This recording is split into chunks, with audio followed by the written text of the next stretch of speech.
દહીં તીખારી બનાવવાના જનરલી 2 કારણ હોય છે. કોઈ શાક ના હોય અને 5 જ મિનિટમાં ફટાફટ કંઈક બનાવવું હોય ત્યારે, અથવા થાળીમાં કંઈક એક્સ્ટ્રા ટેસ્ટ ઉમેરવો હોય ત્યારે.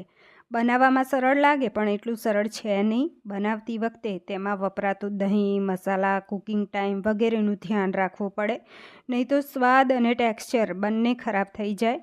દહીં ફાટી જવાના ચાન્સ રહે. તો ચાલો માત્ર 5 જ મિનિટમાં બનાવીએ પરફેક્ટ માપ સાથે દહીં તીખારી.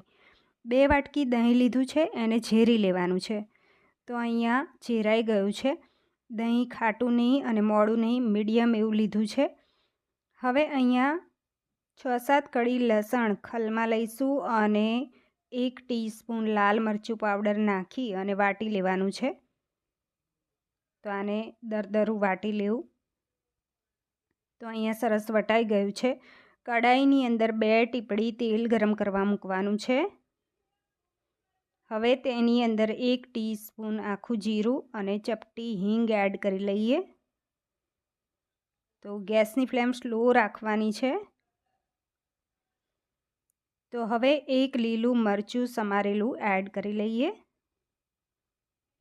મીઠા લીમડાના પાન એડ કરી લઈશું. સાંતળી અને તરત જ એની અંદર લસણ અને લાલ મરચું પાવડર વાટ્યું એ એડ કરી લેવાનું છે. તો ધીમા તાપે થોડુંક સાંતળી અને પછી બળી ના જાય એ માટે આપણે 1 ટેબલસ્પૂન પાણી નાખી દેવાનું છે. તો એવું લાગે કે બળી જાય છે તો તમારે ગેસની ફ્લેમ બંધ કરી લેવાની, કારણ કે લાલ મરચું પાવડર જો તેલમાં બળી જશે અને લસણ બળી જશે તો એનો ટેસ્ટ સારો નહીં લાગે, કડવો લાગશે.